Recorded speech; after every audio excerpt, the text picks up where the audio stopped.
Assalamualaikum warahmatullahi wabarakatuh. Sobat Atalia semua, kali ini kami ingin membuka rahasia misteri kisah perjalanan Sunan Kalijaga dan siapa beliau sebenarnya. Informasi ini kami dapat berdasarkan dialog antara Ustadz Hakim Bawazir dengan jin muslim murid Sunan Kalijaga yang diislamkan oleh Sunan Kalijaga yang bernama Raden Jamaluddin. Keberadaan agama Islam di Indonesia tidak bisa dilepaskan dari kebaikan dan ajaran 9 tokoh pilihan yang dikenal dengan sebutan Wali Songo. Mereka mengajarkan ajaran Islam kepada masyarakat Indonesia di berbagai daerah melalui berbagai cara. Salah satu anggota Wali Songo yang berjasa menyebarkan ajaran Islam tersebut adalah Sunan Kalijaga. Sampai saat ini, beliau masih dihormati oleh umat Islam di Indonesia, khususnya di Tanah Jawa. Sepanjang hidupnya, Sunan Kalijaga pernah berperan di pemerintahan dan juga kerajaan dan menjadi sosok yang disegani oleh masyarakat muslim maupun non-muslim. Sunan Kalijaga terkenal dengan cara berdakwah yang menghormati tradisi dan budaya masyarakat Jawa.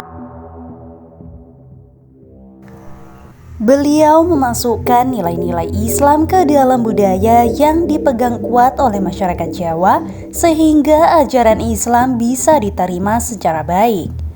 Beberapa peninggalan Sunan Kalijaga yang masih bisa kita temukan saat ini diantaranya adalah tembang gundul-gundul pacul, seni wayang kulit, seni gamelan, seni ukir, beduk masjid, hingga sistem pemerintahan. Menurut informasi dari Raden Jamaluddin, jin yang berasal dari desa Kasuran Selatan Gunung Merapi, Yogyakarta, waktu itu sebelum Muslim, dia berusaha menghalangi dakwahnya Sunan Kalijaga di daerah tersebut dalam menyiarkan agama Islam dan bersama pasukannya menyerang Sunan Kalijaga. Namun hanya dengan bacaan ayat kursi, mereka bisa dikalahkan dengan mudah yang akhirnya memeluk agama Islam dan mengikuti Raden Syahid alias Sunan Kalijaga dalam berdakwah.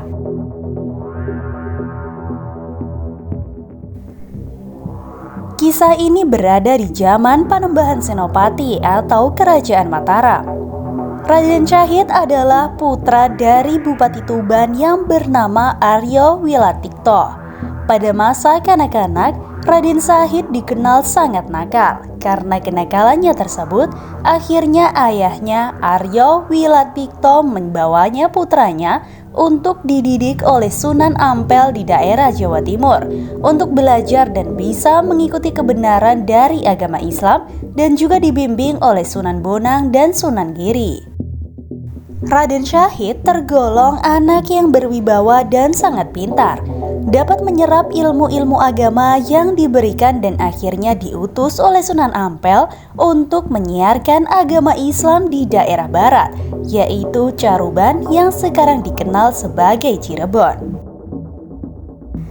Di mana waktu itu dalam menyiarkan ajaran Islam, beliau sempat bergesekan dengan Prabu Siliwangi yang akhirnya beliau bergerak ke arah timur menyiarkan ajaran Islam di sebuah desa yang bernama Kalijaga.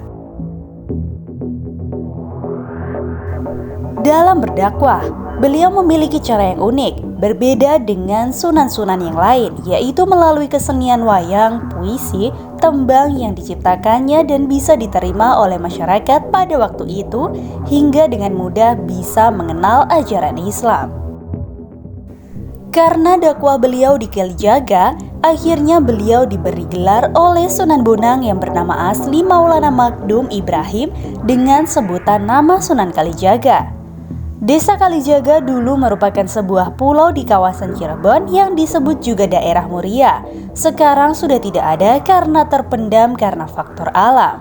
Kesimpulannya, Sunan Kalijaga mendapatkan sebutannya karena beliau pernah berdakwah di desa Kalijaga, Cirebon. Setelah selesai berdakwah di desa Kalijaga, akhirnya beliau berpindah ke Demak untuk membangun dan membesarkan Keraton Demak sampai akhir hayatnya. Dan setelah wafat, beliau dikebumikan di desa Kadilangu, Demak, di mana makamnya bisa dikunjungi di desa tersebut. Nah, demikian kisah Sunan Kalijaga. Semoga bisa diambil sebagai pelajaran. Kebenaran hanya milik Allah. Wassalamualaikum warahmatullahi wabarakatuh.